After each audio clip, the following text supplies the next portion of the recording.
Being a planner includes engaging in daily interactions with a variety of people who have different ideas about how to organize space, from an entire city to the gap between the street and the sidewalk in front of one person's yard. Amid this chaos, we as planners must find ways to ensure every stakeholder has the same kind of stakes within the project. That means no one has a longer or wider one. No one has one made of plastic while the other is made of steel. Everyone has the same stake.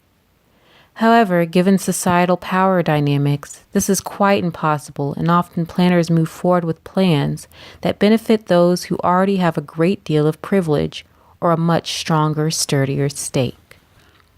The value that planners often give to the powerful, regardless of whether they mean to or not, negatively impacts the relationship that they have with the disenfranchised. Ethical guidelines, like those formed by the APA and the AICP, are supposed to mitigate this.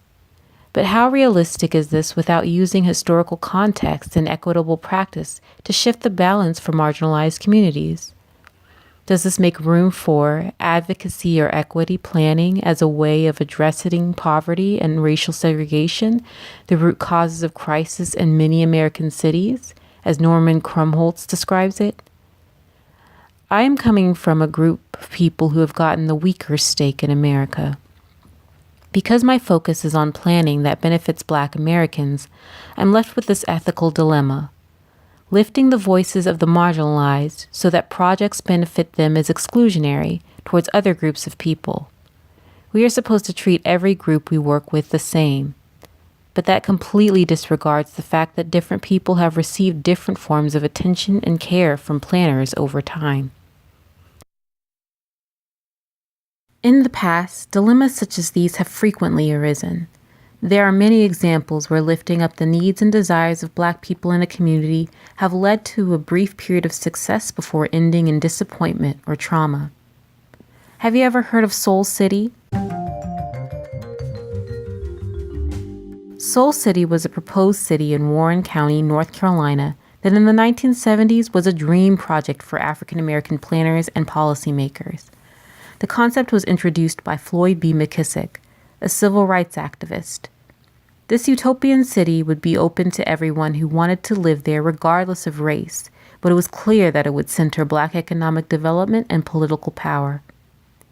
In order to get support from HUD, McKissick and his colleagues had to shift the language in their proposals for land and funding because many were intimidated by the idea of such a city.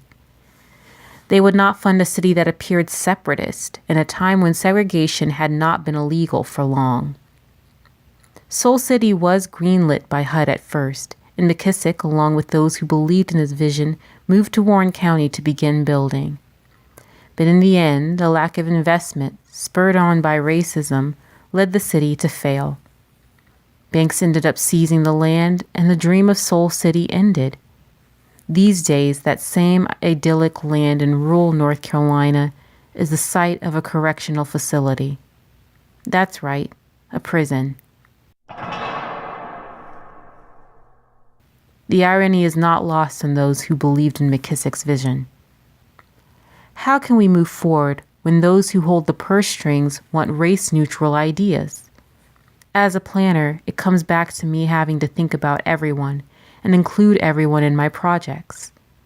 But how can I do that when I know that this path leads to continued inequality? If we are truly serving the people in our planning role, then we have to care about how our actions will impact all people. Part of me believes that my dedication to uplifting the voices of Black community members will ensure that their needs will be incorporated in a project, even if the project cannot center their needs because it addresses everyone's needs. Still, I'm concerned that without the ability to give special attention to disenfranchised communities, I'll just continue the same patterns that have spanned an unacceptable amount of time, trying to convince myself that it eventually will work out in everyone's favor. I take some comfort in recognizing that someone from my background and with my passion for those with whom I share a collective history has been rare in the planning profession. Maybe the little bit that I have the ability to do will make a huge difference and inspire others too.